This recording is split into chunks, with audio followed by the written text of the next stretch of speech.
রিয়াদ, দেখ ভাই মেয়েটা কত সুন্দর। আমি রিয়াদ ও আগে আমার ভার্সিটিতে নতুন কোনো সুন্দরী মেয়ে আসলে তার উপর সবার আগে আমার অধিকার। তুই জানিস না রিয়াদ, সেটা তো সেই সেকেন্ড ইয়ার থেকেই দেখে আসছি তুই কিভাবে পটায় নিস ভাই মেয়েগুলাকে। আমি ইটস সিক্রেট কাউকে বলি না আমি। রিয়াদ, শালা বললে কি তোর কম পড়বে? কয়টা চলছে তোর এখন? আমি আগের থেকে ভালো হয়ে গেছি, মাত্র 4টা।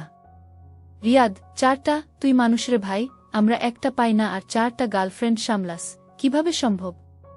আমি সেইটাও সিক্রেট। রিয়াদ, সবই তো সিক্রেটই রাখিস আমার কাছে, আবার বলিস আমি তোর বেস্ট ফ্রেন্ড। তুই কি জানিস বেস্ট ফ্রেন্ড কাকে বলে? আমি তার আগে তোকে আমি কিছু কথা বলি, সেটার উত্তর দে। রিয়াদ, আচ্ছা বল। আমি কোনো মেয়ের সাথে প্রেম করে ব্রেকআপ করার পর সেই মেয়েটারে কে পটায়? রিয়াদ, আমি প্রেম করার আগে আমার নামে খারাপ বলে কে মেয়েদেরকে পটায়? রিয়াদ, আমি কখন কাকে গার্লফ্রেন্ড কখন কাকে পটাই তা সবার আগে কে জানে? রিয়াদ, আমি তাহলে এখন বল, এসব সুবিধা কি সম্পর্কের কারণে পাস? রিয়াদ, কি আমার দিকে তাকিয়ে? তুই আমার বেস্ট ফ্রেন্ড। রিয়াদ, হারামি, তোর সাথে কথায় পারা যাবে না। হা হা হা। আমি এই তো এতক্ষণে লাইনে আসলি। হা হা হা। রিয়াদ, চল, ক্লাসের দেরি হয়ে গেল, ক্লাসের দিকে যাওয়া যাক। হ্যাঁ চল। চলুন। যেতে যেতে আপনাদের আমার পরিচয়টা দিয়ে, আমি ইভান চৌধুরী, ঢাকা বিশ্ববিদ্যালয়ে অ্যাপ্লাইড ম্যাথ বিভাগের স্টুডেন্ট, এবারে সেকেন্ড সেমিনার। বাসা ঢাকার গাজীপুর, তবে এখানে কয়েকজন বন্ধু মিলে বাসা নিয়ে থাকি। বাসায় আব্বু আম্মু, ছোট ভাই আর বড় আপুর অনেক আগেই বিয়ে হয়ে গেছে, আর যার সাথে কথা বলছিলাম ও হলো আমার সবচেয়ে কাছের একজন বন্ধু, যে আমার বিষয়ে সব জানে, এমনকি কখন কি করি ও বলে দিতে পারবে। যাই হোক, এবার গল্পে ফিরে আসি। ক্লাস শেষ করে ক্যাম্পাসে আমি, রিয়াদ, আসিফ বসে গল্প করছিলাম আর হাসি ঠাট্টা করছিলাম।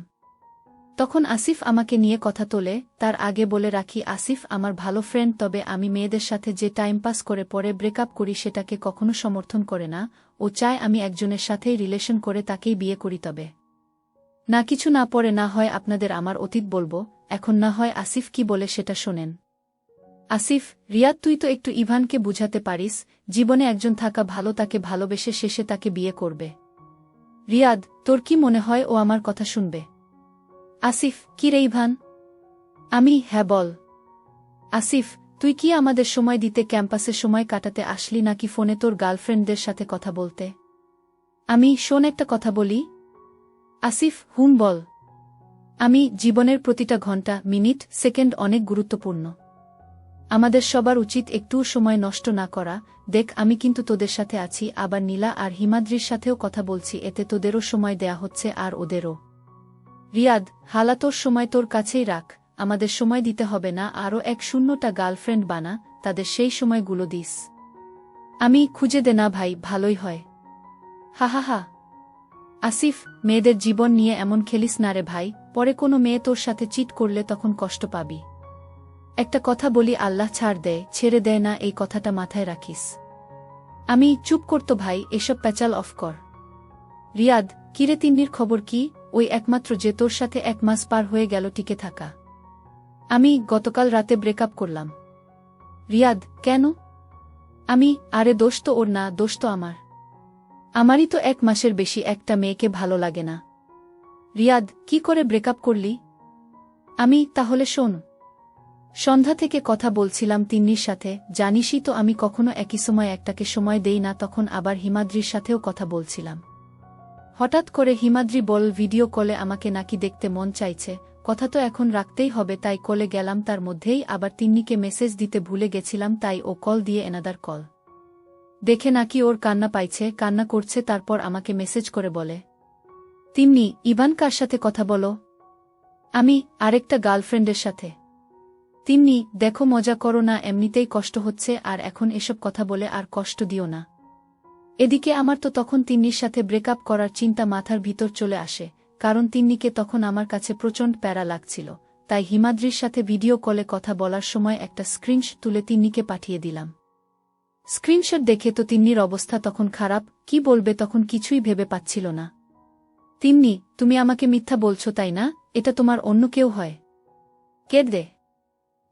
এই তুমি আমার কে যে তোমার সাথে আমি মজা করব? রেগে তিন্নি, আমি তোমার কেউ না। আমি না। বাই, আমাকে আর মেসেজ না দিলে খুশি হব। তিন্নি, ইভান প্লিজ আমার একটা কথা শোনো। আমি কোনো কথা বলার নাই তিন্নি, আজ এই মুহূর্ত থেকে তোমার সাথে আমার সব সম্পর্ক শেষ।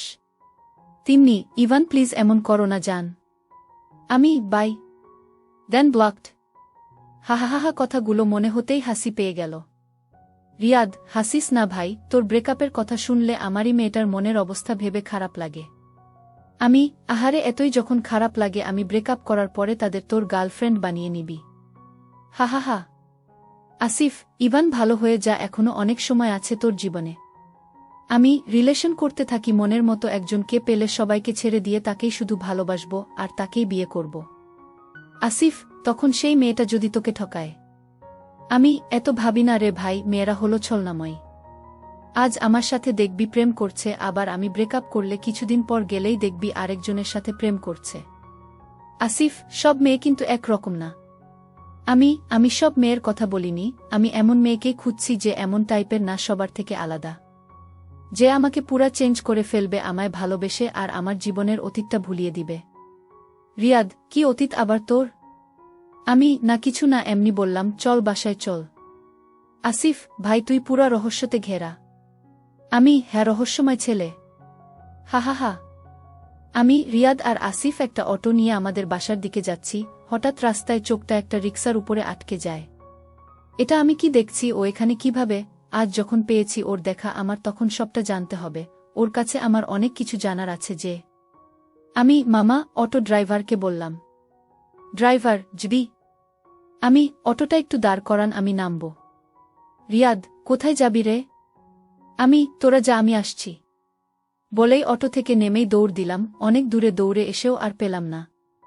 কোথায় চলে গেল ও? কিছুক্ষণ আগে আবদি তো এখানে ছিল। ধুর, এতদিন খুঁজেছি পাইনি, আর আজ পেয়েও হারিয়ে ফেললাম।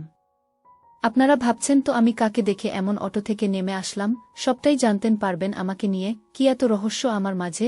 কেন আমি এত রিলেশনে জড়াইছি?